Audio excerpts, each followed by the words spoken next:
ഇപ്പോൾ ഒത്തിരി ഞെട്ടിക്കുന്ന വാർത്തകൾ വരുന്നുണ്ട്. അതിൽ ഒരു ഇമ്പോർട്ടൻ്റ് ആയിട്ടുള്ള ഒന്നാണ് തൃശ്ശൂർ പൂരം. എന്താണ് അതിനെപ്പറ്റി പറയാനുള്ളത്?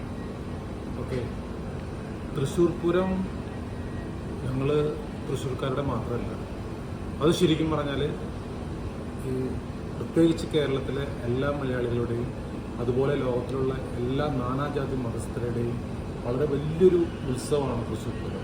അവിടെ ജാതി മതമൊന്നുമില്ല. പക്ഷേ ഇപ്പോൾ നമ്മൾ കേൾക്കുന്ന വാർത്തകൾ നമ്മളെ വളരെയധികം വേദനിപ്പിക്കുന്ന ഒരു വാർത്തയാണ്.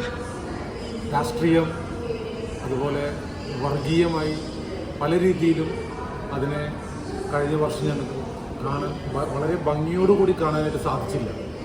പ്രശ്നങ്ങളും പോലീസുമായിട്ട് ഇടപെട്ട് മറ്റു പ്രശ്നങ്ങളെല്ലാം ഉണ്ടായി, അതിനൊഴിവാക്കി. ഇപ്പോൾ നമുക്ക് പേടിയാണ്. ഇനി അടുത്ത വർഷം ഒരു വർഗീയ കലാപം ഇവരെല്ലാം കൂടി ഉണ്ടാക്കുമോ എന്നൊരു പേടിയും കൂടി ഞങ്ങൾക്കുണ്ട്.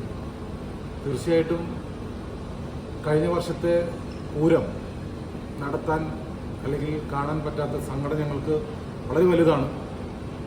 എന്തുതന്നെയായിരുന്നാലും അതിന് ഈശ്വരൻ ഇത് മുടക്കിയവർക്ക് എല്ലാവർക്കും, ഇതുമായി ബന്ധപ്പെട്ട എല്ലാവർക്കും അതിന് ശിക്ഷ കോടതിയോ മറ്റോ ആളുകളോ മറ്റ് സംവിധാനങ്ങളോ കൊടുക്കുന്നതിൽ പരം തീർച്ചയായിട്ടും അതിനെ വളരെയധികം വില കൊടുക്കേണ്ടി വരും. ഇതിൻ്റെ പിന്നിൽ പ്രവർത്തിച്ചെടുക്കും. ഞങ്ങൾക്ക് രാഷ്ട്രീയവും മതം ഇതൊന്നും തന്നെ പൂരവുമായി ബന്ധപ്പെട്ട് വരുമ്പോൾ ഒന്നുമില്ല. എല്ലാവരും ഒന്നാണ്. പൂരപ്രേമികൾ ഒരുപാട് പേർ പൂരപ്രേമികളുള്ള സ്ഥലമാണ്. ഇപ്പോൾ കഴിഞ്ഞ പ്രാവശ്യം തന്നെ വയനാട്, ഇടുക്കി അതുപോലുള്ള പല ദിക്കുകളിൽ നിന്നും ഒത്തിരി ദൂരെ നിന്നൊക്കെ ആളുകൾ 1-2 ദിവസം ജോലിയെല്ലാം മാറ്റിവെച്ച് പൂരം കാണാൻ വന്നവരാണ്. പക്ഷേ എന്ത് ചെയ്യാൻ, രാഷ്ട്രീയ ഇടപെടലുകൾ, പല പ്രമുഖരുടെ, പോലീസ് മേധാവികളുടെ എന്തൊക്കെയാ അവിടെ സംഭവിച്ചെന്ന് ഇപ്പോഴാണ് നമുക്ക് ഓരോന്നോരോന്നായി നമുക്ക് മനസ്സിലാവുന്നത്.